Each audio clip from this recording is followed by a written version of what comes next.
Hey there, I'm Mark, in affiliation with Spectrum Pulse, and yeah, Sleep Token Album Bomb, and it's Billboard Breakdown. I don't remember. This is a week for the Billboard Hot 100 that means both more and less than it should. On the one hand, for the first time possibly ever, not just a rock act, but a metal act delivered an album bomb to the Hot 100. Yes, said metal act is Sleep Token, and you can insert all the caveats in the world about how metal they really are. I don't particularly care. On some level, this is meaningful. It breaks the lie that has been pushed to rock and metal bands that all they need is mainstream rock radio, that there's no real chance or audience for them to compete on the Hot 100 because the genres are dead. If they were to adjust to more of a streaming ecosystem, they could make a play in this arena. On the other hand, it is Sleep Token, where I made an extensive video on my main channel, not reviewing the album, but instead providing analysis on the popular phenomenon itself, and none of it's really going to last into next week because of the Morgan Wallen nuke coming in from orbit, but it's still worth highlighting, at least to me. Of course, none of it really impacts our top 10, where for another week, Luther by Kendrick Lamar and SZA holds the number one, and this is probably going to be its last week there. Beyond the Morgan Wallen factor of it all, while the streaming is still ridiculously consistent, the radio is slipping into free fall, and the competition is not. That being Ordinary by Alex Warren at number 2 with better streams and sales, just trying to narrow that radio margin as fast as possible. It's not going to number 1 next week, but the week after, maybe. Then we got Die With A Smile by Lady Gaga and Bruno Mars holding at number 3. It's bleeding across the board, but it got just enough of a margin to hold over a bar song Tipsy by Shabuzi at number 4, which has slightly better streams and wavering radio, but not enough to seriously challenge that margin. And yet they both held over Nokia by Drake at number 5, which actually lost some streaming position and may have actually started peaking on the radio. The push seems to be stalling out, at least for the current moment. But at least it held up over I'm the Problem by Morgan Wallen up to number 6. It's still gaining on the radio, the streaming is stable, it actually had a good sales week, and it's likely going to be even higher next week. Just our goddamn luck. But here's the thing. It did this largely not at the expense of the next 2 songs, because Lose Control by Teddy Swims is still goddamn here at number 7, because despite being on the downswing pretty much across the board, except for a sporadic radio boost from out of nowhere, so also is Beautiful Things by Benson Boone at number 8, and neither are losing fast enough to really have it matter. Instead, Pink Pony Club by Chappell Roan tumbled down to number 9, because despite having better radio, she has considerably weaker streaming and is thus more vulnerable to those margin fluctuations. And that takes us to Anxiety by Doechii down at number 10. It might be on the top on radio with really strong sales and YouTube, but man, streaming does not want this. The top 10's been largely stagnant, and I'm not exactly thrilled Morgan Wallen's going to be the one to wipe it all out. But if we're looking at someone who will probably lose the most, it might be Doechii and this song. And that naturally takes us to our losers and dropouts. And I don't want to say that after last week's rant around some songs with questionable rationale for being in the bottom 50 despite being in the recurrency window, that it changed anything with Billboard. But I am saying that across the board here, we saw exits for Residuals by Chris Brown, BMF by SZA, and Like Him by Tyler the Creator featuring Lola Young, all that were culprits to this issue. All I'll say, correlation's not causation. I'm not claiming credit. They're all making the year-end list anyway. So let's move on to the expected healthy list of losers in an album bomb week, although probably a fewer than you might expect, and nearly all of them are in the bottom half of the Hot 100. Let's start off with the continued losers from last week. What Was That by Lorde just does not have any traction at 81, nor does Money on Money by Young Thug featuring Future at 98. Then you have Texas by Blake Shelton getting the Nashville radio rotation rotation out at 93, and Denial is a River by Doechii is probably gone next week, if not right after at 97. Then we get returns that are slipping. Por Esos Ojos by Fuerza Regida fell down to 80. They're getting another new song this week, don't feel bad. And Hands of Time by Eric Church stumbled off the return to 87. And then the new arrivals falling back, we got Thought It Was Love by Ty Myers slipping down to 94, and Backup Plan by Bailey Zimmerman and Luke Combs just not impressing much at 50. Finally, the rest. Bad Dreams by Teddy Swims fell to 41. I know it's going to make the year-end list, but you can't just rotate out Lose Control instead. I got similar thoughts to Are You Even Real with Giveon falling to 96. I like more Teddy Swims variety. Hard Fought Hallelujah by Brandon Lake took a body blow to 67. Backseat Driver by Kane Brown slid down to 78. Twilight Zone by Ariana Grande just is not holding up at 79. And Loco by Net and Vegas probably going to be on the cusp of the year-end list down at 95. But now on to our returns and gains, and let's handle the latter first, even if I don't expect any of them to really last next week, especially those coming up in country. Yeah, it's kind of cool that Am I Okay by Megan Moroney did indeed have some of that extra juice to climb up to 39. Has me wondering if someone at her label slipped some projections over to Billboard, given how Music Row controls the radio over there, and that's her primary impetus. And I also like that Amen by Shabuzi and Jelly Roll has some momentum at 64, but Morgan Wallen's gonna wipe both these out if we're unlucky. I do not have high expectations. Then Timeless by The Weeknd and Playboy Carti jumped up to 14 again. Apparently this is tied to that Doechii remix that didn't make any sense to me, but I guess enough folks were curious, and that places a lot of the assessments of how she's getting pushed in the natural scene versus her natural groundswell into question. I honestly thought nobody were gonna care about the remix. That's what social media was telling me. But when we get to our returns, look, outside of Ribs by Lorde at 99, it's the Sleep Token story, with Damocles back at 72, Emergence at 58, and Caramel at 57. And yeah, we are in small album bomb territory for this. A full 7 songs comprising the rest of the album hit the Hot 100. So by my own rules, we're focusing on the best, the worst, and the top 40. Outside those, Provider at 77, Look to Windward at 66, Even in Arcadia at 61, and Dangerous at 56. And okay, this week might actually wind up being kind of short as a result. I sure as hell am not complaining given the hell that's coming next week. So let's get to our remaining new arrivals, starting with number 100, Infinite Baths by Sleep Token. Washing over me at last.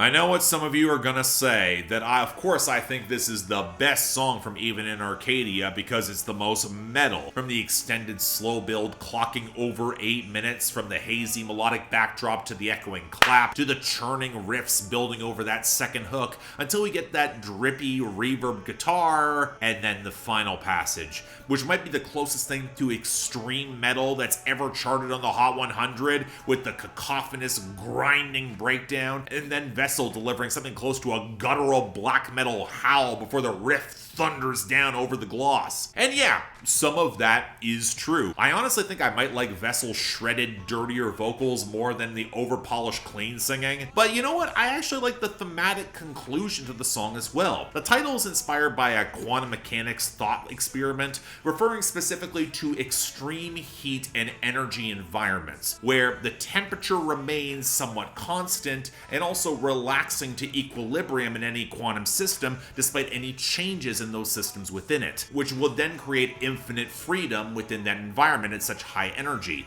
And Sleep Token adapts the metaphor to be more metatextual. You've given them all this newfound freedom, which despite any internal strife, he can find that equilibrium between love and wrath, or in terms of genre, the softer pop elements and the metal, hitting a certain transcendent equilibrium and blinding fury. It's kind of a nice case where the metaphor works as both a solid album closer and is mirrored pretty well in the composition. And while it takes a little longer than I prefer to fully get there, yeah, you know what? I'm gonna say it's pretty good.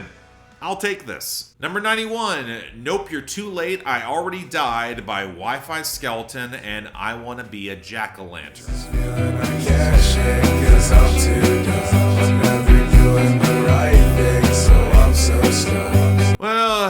is awkward. Y'all probably don't recognize any of the names on this song. Don't worry, I didn't either. And the more I learned about this situation, the sadder it got. So, wifiskeleton was a small YouTube music artist who worked in hyperpop, appears to have had some ties to the YouTube commentary community under the name Cyrus, with all manner of swirling allegations around that I really don't want to untangle or dig into, mostly because a couple weeks ago, he died of a drug overdose. So his fans and some of the community seem to have boosted this song, produced by I Want to Be a Jack-o'-lantern, in order to chart this week, and probably just this week in tribute. And with that in mind, I want to have some care here, because it's very deliberately unpolished. Not so much the glossier side of hyperpop, but the sort of shaggy, guitar-driven bedroom pop that's got one decent melodic loop, no chorus, and both acts mumbling through the verses that don't really connect together beyond some hazy ennui, with wifiskeleton mentioning some self-conscious regret and a fear of saying the wrong thing, with the other verse that's just awash in emo misery around this girl that he can't pursue. Yeah, there's some sad irony with this song's title, given wifiskeleton's passing. It's not the original title, I should add that, but given his following nowadays was actually smaller than my main channel before he passed, it feels like a tribute that just got way bigger and outside a community than it maybe should have. It's more amateur than outright bad, and with all due respect, I'll leave it at that. Number 86, You Had to Be There by Megan Moroney and Kenny Chesney. Remember when we were so alive, I swear that night there was magic in the air. You had to be there. I remember when Kelsey Ballerini made Half of My Hometown with Kenny Chesney a couple years ago, and I was really hoping it could have become a proper hit beyond sleeper status. It never got past the top 50 on the Hot 100, but it did really well on the country charts, especially for airplay, and I thought of that listening to this song, which is not nearly as good. Megan Moroney's perpetually weary vocal delivery doesn't feel that effective here, and she just can't match Kenny Chesney's energy at all, but I actually think conceptually this uses your Kenny Chesney a little bit better. It tells the story of Megan Moroney going to a concert with a bunch of her friends when she was younger before being on stage herself, with Kenny Chesney as more of the mentor telling her to soak it all in, make it a memory to capture the magic where you tell other folks, yeah, you had to be there. And hell, when they're actually touring together, that's a pretty sweet sentiment, I get it. The problem is that the song doesn't really go for broke to really evoke that wistful nostalgia. I'm not sure it feels big enough. The acoustic guitar feels a little brittle alongside the flimsy drums and the pedal steel, and while the textures are pleasantly mostly organic and country, there's no muscle or brighter flash that can really push this to another level or maybe even higher tempo. So yeah, not bad, but just need a little bit more, you know, make it worth remembering. Number 75, Gethsemane by Sleep Token.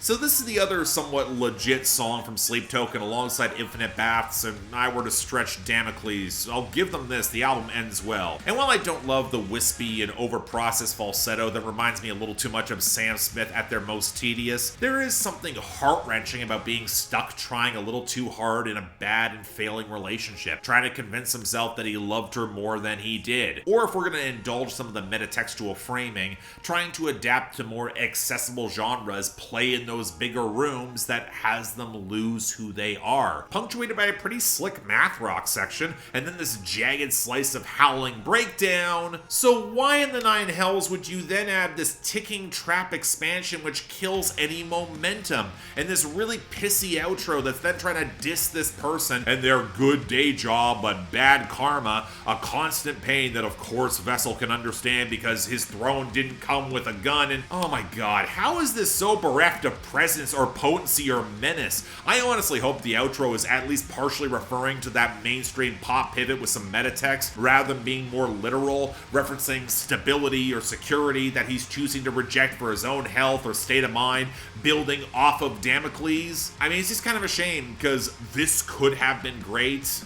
As it is, I will call it decent and just say it should have been much better. Number 74, Marlboro Rojo by Fuerza Regida. Solo pienso en tus ojos, las piernas ajustadas, los peines repletos para tumbarles bien los mocos. At this this point, it feels like my dislike of Fuerza Regida is reaching a different level. They're one of the most braying and obnoxious acts on the regional Mexican scene, and they're somehow also one of the most consistently successful with this song from the deluxe edition of their new album, and man, it's not helping. The painfully brittle acoustics, the farting horns, the mix that sounds like demo quality with any blending or application of reverb, where even if the acoustic outro is technically impressive, it doesn't redeem any of this. The lyrics also are not good. A lot of Mexican cartel posturing, flexing weapons and armor, which if the hook is to be believed is to impress some girl, which might feel a little more credible if the production didn't sound like it was coming out of a tin can. It doesn't convey any sense of menace. In short, Fuerza Regida are somehow falling back into bad habits and getting worse.